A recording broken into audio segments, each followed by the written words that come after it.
제가 참 좋은 책을 하나 만나서 읽게 되었습니다. 내일의 기름 부음이라고 하는 책인데 참 오랜만에 좋은 책을 만나서 너무너무 좋았어요. 제가 이 책을 우리 교회 교역자들과 오늘 장로님들에게 다 나눠드렸어요. 여러분들에게도 기회가 되면 좀 볼 수 있으면 좋겠고, 장로님들하고 교역자들만 제가 사서 나눠드렸는데 억울하면 장로가 되든지 목사가 되든지 하시면 됩니다. 이 기름 부음, 내일의 기름 부음이라고 하는 이 책 가운데 저에게 참 인상적이었던 것이, 하나님께서는 우리 믿는 자들에게 모두 기름을 부어주시는데 어떤 사람들은 그 기름 부음이 어제로 끝나기도 하고 현재에 있기도 하고 미래에 존재하기도 한다는 겁니다. 그 책에 보면 예를 들어서 이스라엘의 초대 왕이었던 사울의 이야기를 하고 있습니다. 그는 대표적으로 어제의 사람이 되었다. 그가 하나님 앞에 기름 부음을 받을 때 그는 참 괜찮은 사람이었습니다. 겸손했고 예언을 하며 하나님 앞에 쓰임 받을 만한 사람이었어요. 근데 어느 날부터인가 그가 하나님을 떠나게 되었고, 그는 하나님을 떠나서 다윗을 보게 되었을 때 그를 시기하게 되었고, 그의 질투로 말미암아 다윗을 죽이려고 합니다. 신기한 것은 그가 하나님 앞에 버림을 받았음에도 불구하고 20년 동안 더 왕위에 있었다는 사실입니다. 이 켄달이라고 하는 사람은 이 책에서 이런 말을 합니다. 하나님이 우리를 부르셔서 우리를 쓰시고 우리가 하나님 앞에 버림을 받을지라도 우리는 어느 정도 그 자리에 있을 수 있습니다. 자기도 그 자리가 적합한지 알기도 하고 사람들도 그렇게 합니다. 그러나 하나님은 아십니다. 무서운 것은 시간이 지났을 때 그는 버림받은 사람, 그는 과거의 사람이 되었다는 것입니다. 저는 오늘 이 맥주 감사절을 지나면서 오늘 우리들이 부르신 이곳에서라고 하는 말씀을 함께 나누면서 오늘 여러분들에게 주어지신 기름 부음이 무엇인지, 무엇이 여러분들에게 임한 은혜인지, 그 기름 부음 받음으로 인해서 우리들에게 주신 사명은 무엇인지, 혹시 우리가 과거의 사람이 되지는 않았는지, 이런 말씀을 함께 나누려고 합니다. 설교를 준비하며 읽었던 어떤 이야기입니다. 어느 날 예수님의 제자 가운데 하나였던 마가가 꿈을 꿉니다. 꿈속에서 예수님이 힘겹게 십자가를 지고 가시는 장면을 보게 됩니다. 제자 마가는 예수님에게 달려가서 예수님께 이렇게 말합니다. 주님, 제가 주님의 십자가를 대신 지겠습니다. 예수님은 아랑곳하지 않고 계속해서 십자가를 지고 가십니다. 마가는 예수님께 다가가서 다시 한번 얘기합니다. 주님, 제발 제가 주님의 십자가를 지게 해주세요. 예수님은 묵묵히 걷다가 따라온 마가를 향해 이렇게 말씀합니다. 마가가 따라왔던 그것을 손가락질하면서, 형제여, 이것은 내 십자가니 내가 조금 전에 내려놓은 너의 십자가를 지어라. 마가는 뒤로 돌아가 자기가 내려놓았던 십자가를 지고 주님을 따라갑니다. 주님을 따라가서 보았을 때 놀랍게도 주님의 어깨 위에 있었던 무거운 십자가가 사라져버린 것을 보게 됩니다. 주님의 십자가가 어디에 갔습니까? 예수님은 마가를 바라보며 이렇게 말씀하십니다. 형제여, 내가 사랑으로 내 십자가를 질 때 바로 내 십자가를 지는 것이나 다름이 없느니라. 오늘 우리들에게 중요한 것은 오늘 우리를 부르신 그 자리에서 우리가 감당해야 될 것과 우리들이 져야 할 십자가를 지고 있느냐는 것입니다. 사실 제가 오늘 본문 말씀을 가지고 설교를 준비하면서 처음 잡았던 제목은 생긴 대로 살기였습니다. 써놓고 보니까 조금 품위가 좀 떨어지는 것 같아서 제가 제목을 부르신 그곳에서라고 잡아보았는데, 제가 정말 하고 싶은 이야기는 생긴 대로 살자는 거예요. 우리들이 그냥 막 살자고 하는 것이 아니라 우리의 있는 모습 그대로 우리를 부르신 그 부르심의 현장에서 우리는 무엇인가, 이것을 물어야 하지 않겠는가. 사람들은 살아가는 자기들의 방식이 있습니다. 어떤 사람들은 상대방이 나와 같았으면 좋겠다라는 것을 요구하기도 하고, 어떤 사람은 내가 가지지 못한 것을 가진 그 사람을 바라보며 부러워하기도 합니다. 하나님께서 우리를 다 부르셨는데 문제는 우리를 똑같은 자리에서 똑같은 상황에서 부르신 것이 아니라는 것이죠. 고린도 교회에도 이런 동일한 문제로 교회 안에 문제와 갈등이 존재했어요. 어떤 사람은 할례를 받고 유대인으로 살아가다가 예수님을 영접하게 되었고, 어떤 사람은 이방인으로 살다가 예수님을 영접합니다.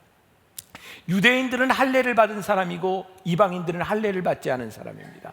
어떤 사람은 자유인으로 살아가다가 불리움을 받고, 어떤 사람은 종으로 살다가 불리움을 받습니다. 그래서 사람들 사이에 이런 논쟁이 있었던 것 같아요. 내가 불림받은 자리와 내가 불림받은 자리가 틀린데 네 신앙을 보니 나와 좀 같아야 되지 않겠는가라고 하면서 내 신앙을 요구하는 사람도 있었고, 그 사람의 모습이 너무너무 부럽게 생각되는 사람도 있었던 것 같아요. 마치 오늘 여기에 있는 우리들의 모습처럼 말이죠. 그래서 사도 바울은 오늘 본문 말씀 20절에서 이렇게 말씀합니다. 같이 한번 봉독해 볼까요? 각 사람은 부르심을 받은 그 부르심 그대로 지내라. 사도 바울은 이야기합니다. 너희들을 부르신 그 부르심 그대로 지내라. 종종 우리는 교회에서 좀 잘못된 전도의 형태를 보게 됩니다. 전도는 하나님의 말씀을 전하는 것임에도 불구하고 우리는 우리가 살아왔던 믿음의 전통과 내 습관, 내 삶을 전도라고 착각하는 경우가 있는 것 같아요. 제가 만나교회가 여기 들어서기 전 92년 후반부에 임해천 동신상가에서 교인들 몇몇과 함께 개척교회를 시작했었습니다. 그때 그 교회를 이렇게 지나가다 보면 늘 길가에 플래카드가 이렇게 걸려 있었어요. 아마 그 당시 살았던 분들은 기억하시는지 모르겠어요. 교회 이름은 이야기 안 합니다. 그런데 그 교회에 이렇게 붙여져, 여러분 우리 목사님 설교 한번 들어보세요. 그게 교회의 플래카드였습니다. 저는 그때 그런 생각을 했어요. 저건 아무래도 어떤 개인이 목사님이 좋아서 걸어놓은 것 같지는 않고 아마 교회가 교회 홍보 차원에서 저걸 걸어놓았던 것 같아요.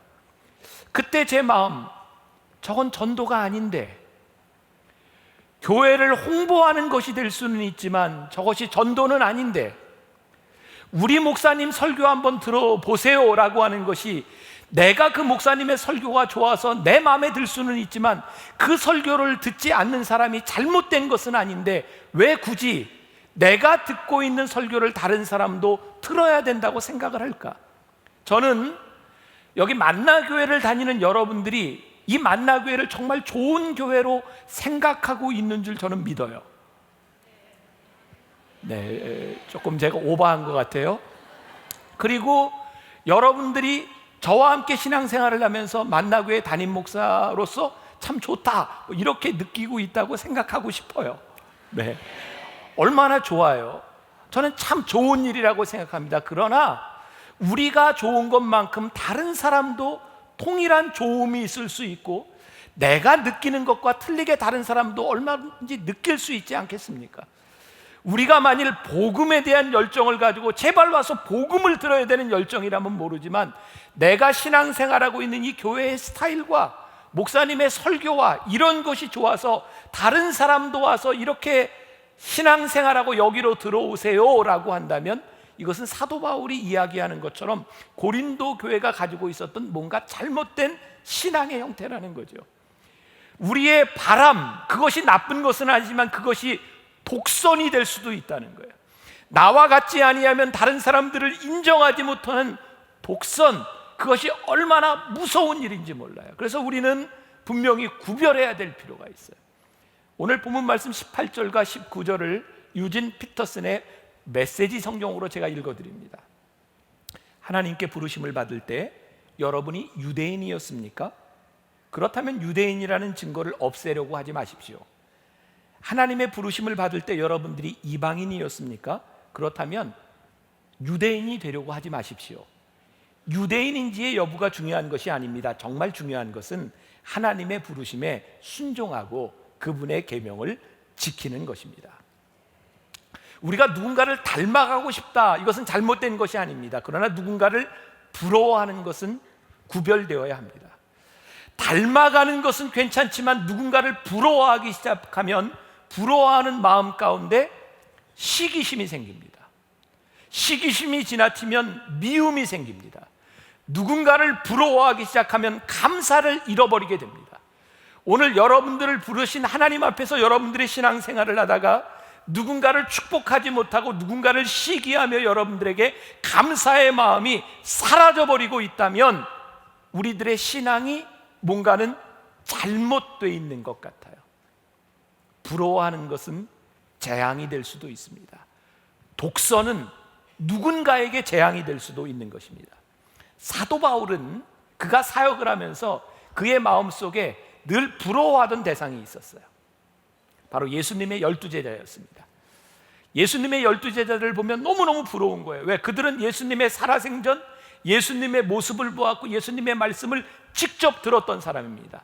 그런데 사도 바울은 어느 날 다메섹 도상에서 부활하신 예수님을 만나고 부르심을 받았어요. 그래서 그의 마음 가운데는 늘 그게 컴플렉스였던 것 같아요. 그래서 늘 나 사도된 바울은 나는 사도다 그렇게 주장합니다. 그가 아무리 주장해도 그는 예수님의 12제자와는 같을 수가 없었어요. 사도 바울이 깨닫게 된 거죠. 하나님께서 나를 부르신 것은 다른 12제자와 동일하게 부르신 것이 아니라 이방인을 전도하라고 하나님이 나를 부르셨다. 그 다음부터 사도 바울은 그가 배우려고 했던 것, 그가 부러워했던 것, 그것이 문제가 하나님께서 나를 부르신 그 부르심 앞에서 나의 약함도 강함이라고, 내가 소중하게 생각했던 것들로 다 내가 배설물로 버릴 수 있으면 하나님이 나를 부르신 그 자리가 가장 귀하다고 하는 것을 고백하게 되죠. 여러분, 예수님의 12제자 중에 가장 튀는 제자가 누굽니까? 베드로 아닙니까? 베드로.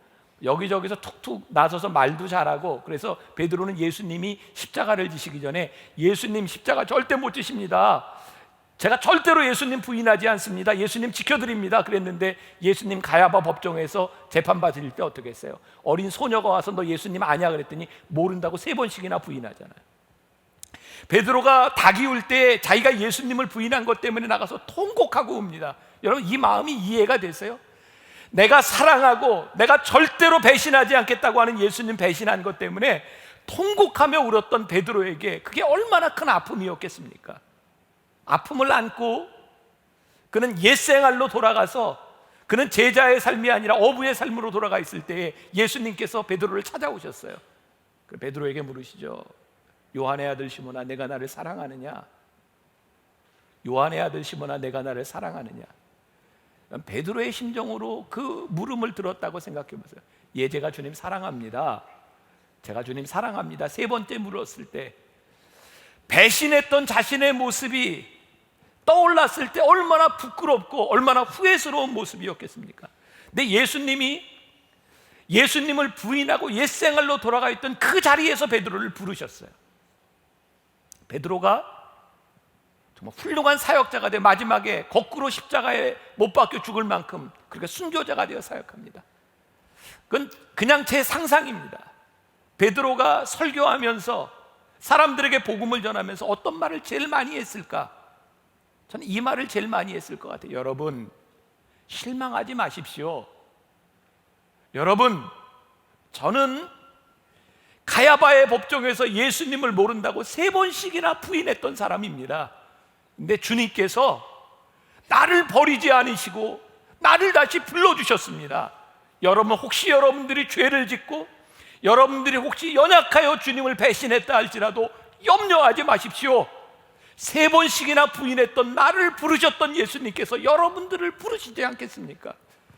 저는 그 설교를 들으면서 많은 사람들이 은혜를 받았을 것 같아요. 그래, 베드로를 부르셨던 예수님께서는 나도 부르실 거야. 이 자리에서 주님이 나를 쓰실 거야. 베드로의 수치는 수치가 아니라 하나님이 그를 쓰시는 부르심의 현장이었어요. 오늘 우리를 부르시는 그 자리는 하나님이 우리들에게 특권을 허락하시는 가장 소중한 자리입니다. 오늘 본문 말씀 23절과 24절, 제가 유진 피터슨의 메시지 성경으로 읽어드립니다. 종이든 자유인이든 간에 한때 여러분들 모두는 죄악된 사회의 볼모로 잡혀 있었습니다. 그때 하나님께서 여러분들의 몸값으로 어마어마한 금액을 치르셨습니다. 그러니 여러분은 다른 사람이 시키는 대로 행하던 옛 습관으로 돌아가지 마십시오.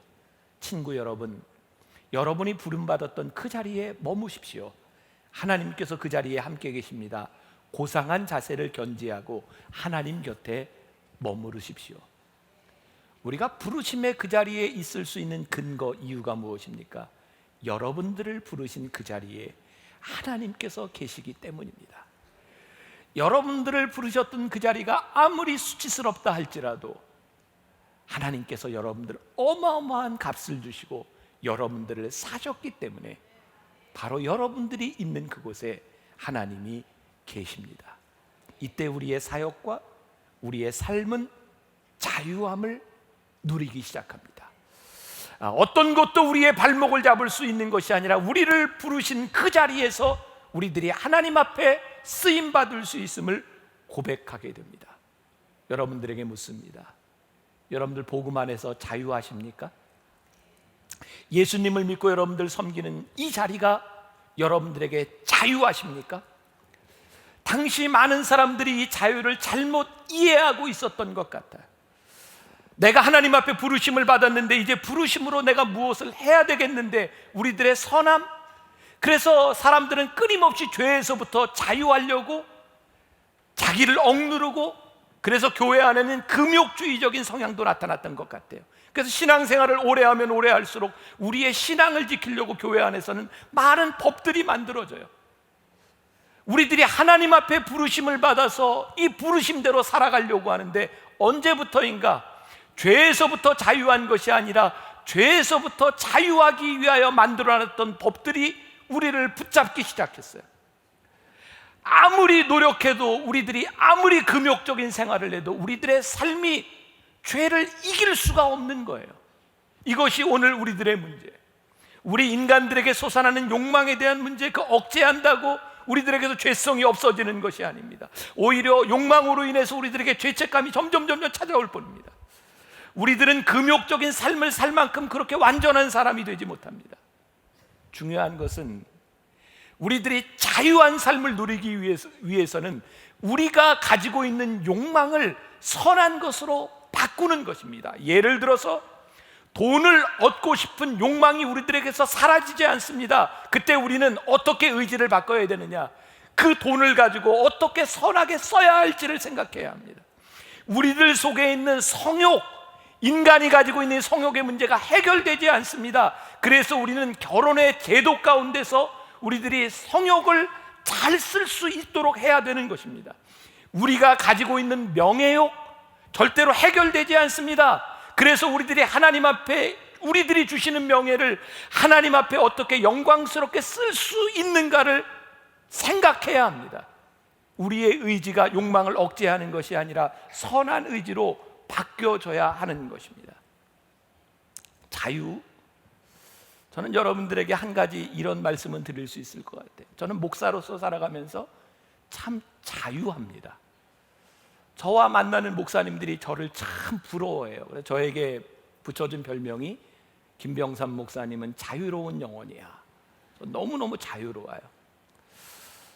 종종 교인들이, 아니면 사람들이 저에게 얘기합니다. 목사님, 저희 집이 여기 9층이거든요. 교회에서 살면 불편하지 않아요? 저는 안 불편한데. 안 불편해. 진짜 안 불편해요. 진짜 안 불편해요. 왜? 전 너무너무 편해요. 가깝잖아요. 비가 오나 눈이 오나 우산 쓸 일도 없어요. 너무너무 좋아요. 근데 뭘 불편하다고 생각하면 이 교회 안에서 교인들을 만나는 것이 목회자가 불편하다고 생각하는 거예요.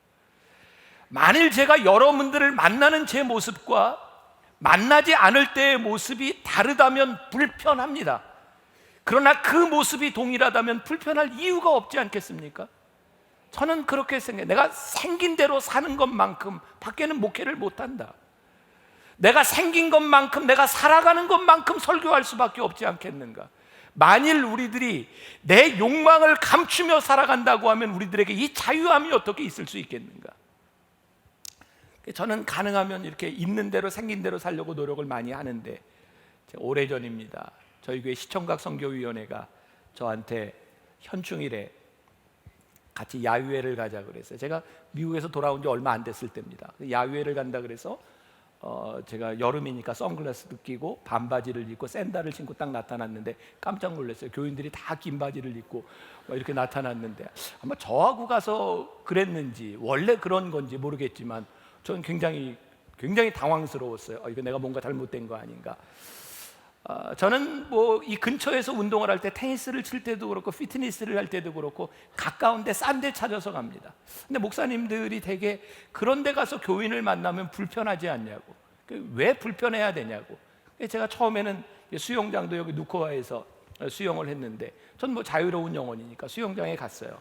자유롭게 수영하는데 그 다음에 들리는 얘기가 저는 자유로웠는데 거기 있는 교인들이 자유롭지 않아서 다 잠수를 탔대요. 그 제가 수영장은 안 가요. 그리고 앞으로도 안 갈 거예요. 수영장은. 저는 자유로운데 저 때문에 자유롭지 못한 사람들이 있어서 안 가요. 제가 여러분들에게 뭘 이야기하려고 하는가? 하나님이 우리를 자유로 부르셔서 우리를 부르신 그곳에서 우리들이 살도록 하셨는데 우리들이 자유를 사용할 수 있는데 성경은 우리들에게 네 마음대로 사용하라 라고 말씀하신 것이 아니라 유익을 위해서 쓰라는 거예요. 우리들의 욕망을 억누르며 금욕이 아니라 우리들이 쓸 수 있는 자유를 유익을 위하여 쓰는 것. 그래서 우리를 부르신 그 자리에서 자유롭게 우리들의 사명을 감당하며 살아가라고 하는 것. 율법이나 법이 제도가 우리를 억누르는 것이 아니라 그것보다 더 위에 있는 하나님의 진리 가운데서 살아가야 되는 것. 그것이 우리들에게 중요하다. 제가 나중에 이제 결혼과 독신, 이혼 이런 문제를 더 다루겠지만 오늘 본문 말씀이 25절 이하에 쭉 그 결혼과 독신, 이혼에 대한 문제들이 나오고 있어요. 결혼, 독신, 그 제도에 대한 문제입니다. 혹시 여기 결혼하는 처녀들이 있다면 잘 들으세요. 25절과 26절에 처녀들에 대해서 나오고 있습니다. 제가 읽어드릴게요. 처녀들에 대하여는 내가 주께 받은 계명이 없으되 주의 자비하심을 받아서 충성스러운 자가 된 내가 의견을 말하노니 내 생각에는 이것이 좋으니 곧 임박한 환난으로 말미암아 사람이 그냥 지내는 것이 좋으니라. 자, 이 말 오해하지 말고 잘 들으세요, 처녀들. 이것은 주님의 말씀이 아니래요. 사도 바울이 이것은 주님이 내게 주신 말씀이 아니라 내가 목회를 하면서 너희들에게 하는 말이다.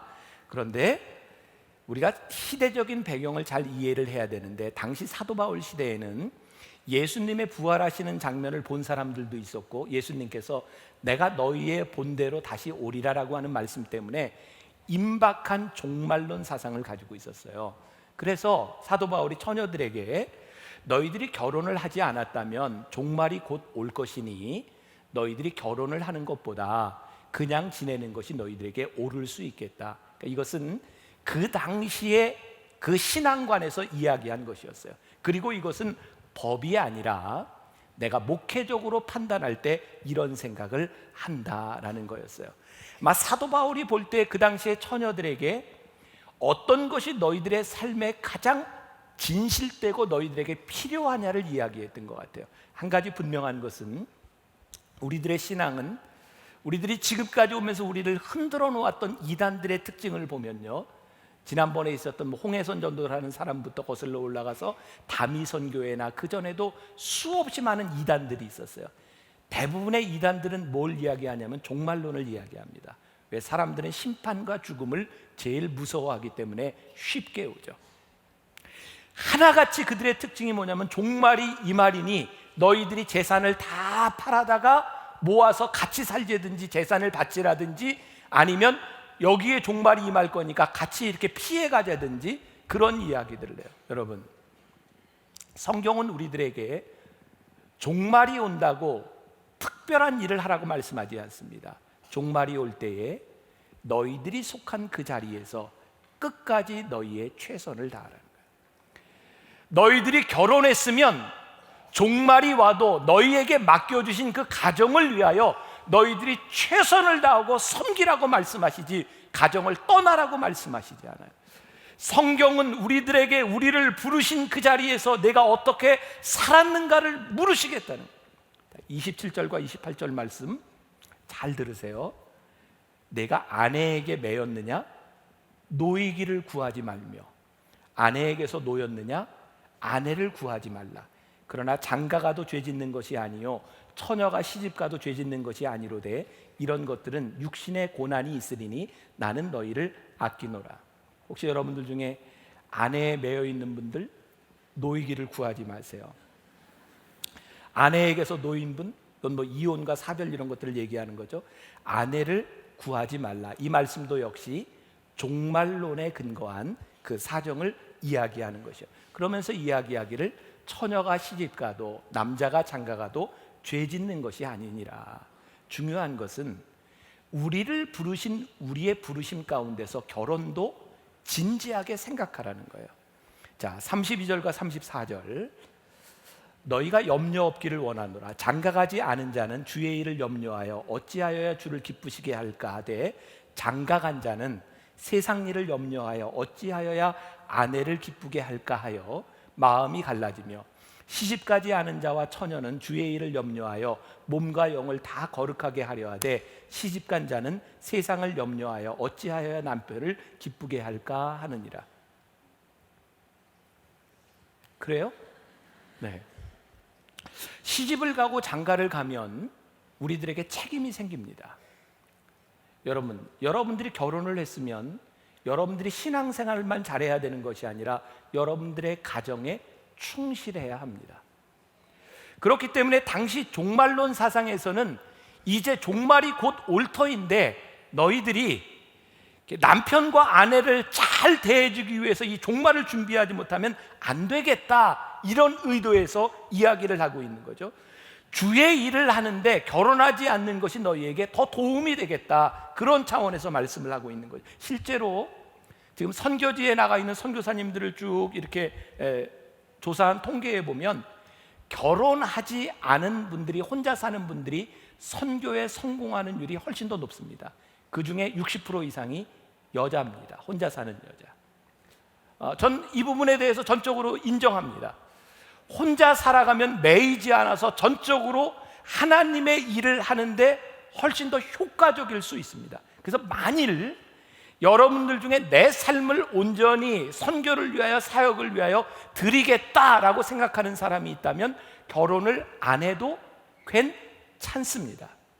그러나 하나님께서는 보편적으로 우리들에게 가정을 위해서 부르셨어요. 그러니까 나에게 특별한 소명이 없는 이상은 우리들이 결혼을 하는 것이 자유로운 일이고 내 가정을 우리들이 책임지고 살아가는 것이 옳은 일입니다. 그러나 혼자 사는 것이 잘못된 일은 아니다. 제가 이제 개를 키우다 보니까 개소리를 이제 자꾸 하게 되는데, 요즘 이렇게 개를 키우는 사람들이요, 문제가 뭐냐면 개를 키우는 게 아니라 개에 매이는 경우를 봐요. 개를 키우다 보니까 이 개를 놓고 잠시 어디 가는 것, 그것들 때문에 참 힘들어요. 개는 키울 수는 있으나 여러분들의 사역과 여러분들의 삶과 여러분들의 소명이 개에 매여 있다면 잘못된 것입니다. 여러분, 우리들이 집을 잘 짓고 아름답게 인테리어를 하고 살아가는 것 틀린 일이 아닙니다. 왜? 하나님이 우리들에게 주신 축복일 수 있어요. 그러나 우리들이 집을 너무 잘 져놓고 깨끗하게 져놓음으로 인하여 그 집을 하나님의 나라와 유익을 위하여 쓰지 못한다면 그 집에 우리들이 매여 있는 것입니다. 만일 교회가 큰 건물을 짓고 좋은 시설을 내놓고 그 좋은 시설 때문에 이 교회 안에 들어와야 될 사람들을 들어오지 못하게 하고 교회의 사역이 방해를 받는다고 하면 그 교회 건물들과 교회 시설들은 옳은 것이 아닙니다. 우리들이 분명히 깨달아야 하는 것이 있습니다. 무엇이 유익이 되고 무엇이 하나님의 사역을 위하여 쓰임받고 있느냐, 이 문제에 있어서 우리들이 분명히 선을 그을 수 있어야 돼요. 결혼은 해도 되고 안 해도 되는 자유입니다. 그러나 우리의 자유로 우리들이 결혼을 했다면 그 결혼에 대한 책임을 하나님이 물으실 겁니다. 여러분들의 삶에 자유로 결정할 수 있는 분들이 참 많이 있습니다. 그러나 하나님께서 우리들에게 물으시는 책임에 대하여 우리들의 신앙적인 결단과 우리들의 삶이 필요한 것이죠. 제가 군에서 훈련을 받을 때 저희 내무반에는 신부님, 법사님, 목사님 세 그룹이 같이 훈련을 받았는데 정말 자존심 상하는 일인데 신부님들이 목사님들을 인격적으로 굉장히 무시합니다. 굉장히 그것 때문에 갈등들이 있었어요. 이유는 딱 한 가지입니다. 목사들은 결혼했다는 거예요. 그래서 무시해요. 그래서 저도 신부님들을 좀 무시했어요. 속으로. 아니, 어떻게 결혼하고 목회를 하냐고 하는데 저는 어떻게 결혼도 안 하고 목회를 하냐고. 저는 신부님과 수녀님들이 혼자 사시면서 가정에 얽매이지 아니하고 선교하고 그들의 삶을 드리는 헌신이 참 귀하다고 생각합니다. 그러나 만일 결혼을 한 목회자들을 향하여 그것 때문에 무시한다면 그것은 잘못됐다고 생각해요. 저는 목회를 하면서 저는 결혼을 일찍 했습니다. 만으로 24세 결혼을 했어요. 제가 목회지에 나가야 되는데 당신은 결혼을 안 한 목회자를 받지를 않아요. 왜? 총각으로 혼자 가면 교인들이 힘들어요. 반찬해줘야지, 밥해줘야지. 그러니까 결혼을 안 하면 교회들이 좋아하지를 않아요. 그래서 결혼 일찍 했어요. 결혼을 하고 제가 이제 27년을 지나는 동안 제가 정말 너무너무 감사하는 게, 결혼을 하고 아이를 낳으면서 아이를 낳는 부모의 마음과 우리 아이가 아파서 인큐베이터 속에서 중환자실에서 그 지내는 기간을 통해 안타까운 마음도 깨닫게 됐고요. 우리 아이들이 학교에 과정을 지나는 동안, 아이들이 수험생을 지나는 동안 이 시기가 얼마나 힘든 것도 알았고, 우리 아이가 군대 가야 될 때가 되니까 군대를 보내는 부모의 마음도 알게 되고, 그래서 저는 어떻게 결혼 안 하고 목회를 하지? 전 그런 생각이 들어요. 왜? 결혼은 하나님께서 저에게 주신 너무나 큰 선물이라는 거예요. 제가 하고 싶은 이야기, 결혼하지 않은 상태로 부르심을 받았으면 그 사역에 열심히 하세요. 결혼을 통해서 하나님이 우리를 부르심을 받았으면 우리들이 그것에 열심히 하세요. 그러나 규범으로 인하여 남을 정죄하거나 규범으로 인하여 독선적이 되지 않도록 하나님의 진리는 인간이 만들어 놓은 법보다는 위에 있는 것이에요. 가끔 우리 교인들이 그런 얘기해요. 만나교회에서 신앙생활 하기가 참 어렵습니다. 어려운 이유는 대개 모든 교회들이 가면 해야 될 것과 말아야 될 것, 이런 규범이 확실한데 만나교회는 정확하게 뭐 해라 하지 말라 얘기해 주지 않는다는 거예요. 근데 저는 정말 여러분들에게 이거 하시오 하지 마시오 하면 편할 것 같아요. 여러분들도 편할 것 같아요. 그런데 우리들이 하고 하지 말라는 규범을 만들면 만들수록 우리는 자유함을 잃어버려요. 그리고 규범 속에서 율법적이 되어버려요. 힘들기는 하지만 여러분들이 말씀과 여러분들이 기도하며 여러분들의 삶이 어찌해야 될지를 여러분들이 결정해야 돼요. 여러분들은 자유로 부르심을 받았기 때문에 그래요. 부르심을 받은 그 자리에서 여러분들이 응답할 수 있어야 되기 때문에 그래요. 전 여러분들이 만나교회에서 신앙생활하는 동안 참 힘들 것 같아요. 근데 저는 그게 진리의 길이라고 생각해요. 우리를 부르신 그곳에서 우리들이 어떻게 응답하며 우리들이 살아가는가. 시간이 많이 지나갔네요. 제가 조금 요약을 하겠습니다. 고린도 교회의 복음이 전해지기 전 예수를 믿고 신앙생활하던 사람들에게 사도 바울이 권면합니다. 될 수만 있으면 가정을 잘 지키십시오. 그리고 여러분들이 가정을 만들 때에 여러분들이 할 수만 있다면 주 안에서 가정을 만드십시오. 그러나 여러분들이 그렇게 하지 못했다면 여러분들에게 주어진 가정과 여러분들의 삶에 성실하십시오. 그것에 충실하십시오. 그것이 하나님이 원하시는 겁니다. 어떤 랩이라고 하는 사람이 길을 걷고 있는데 어떤 사내가 바쁘게 달려가더랍니다. 랍비가 사내에게 물었답니다. 여보시오, 어딜 그렇게 바쁘게 가시오?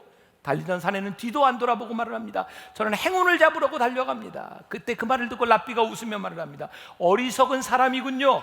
지금 자네의 행운이 자네를 잡으려고 부지런히 따라가고 있습니다. 천천히 가십시오. 당신이 너무 빨리 가고 있습니다. 의미 있는 이야기입니다. 우리가 하나님 앞에 부르심을 받았어요. 그 부르심은 저 앞에 아니면 누군가에게 있는 것이 아니라 나에게 있어요. 여러분들을 부르신 그 자리에서 여러분들이 성실하게 자유로 여러분들의 삶을 살아가기 시작할 때 그 부르심의 자리가 축복이에요. 여러분, 우리를 부르신 그 자리가 축복이라고 우리들이 믿음으로 고백하는 순간 우리는 하나님을 예배해요. 와우, 하나님 나를 부르셨어요. 나를 부르신 하나님을 찬양합니다. 예배는 하나님 앞에 무릎을 꿇고 경배하는 거예요. 그리고 우리는 고백해요. 나를 부르신 하나님 앞에서 내가 하나님을 찬양하며 하나님은 내 삶의 베스트이심을, 지금도 내 삶을 주장하고 계심을 내가 하나님 앞에 고백합니다.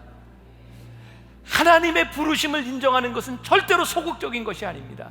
하나님이 우리를 부르신 그 부르심 앞에서 우리들이 해야 될 일이 생기고 우리들이 최선을 다하게 되고 적극적인 인생으로 바꾸어 주는 것, 부르신 그곳에서 사명을 다하며 부르신 그곳에서 우리들이 예배하며 살아가겠습니다. 오늘 이 고백이 여러분들의 고백이 되시기를 주님의 이름으로 간절히 축원합니다.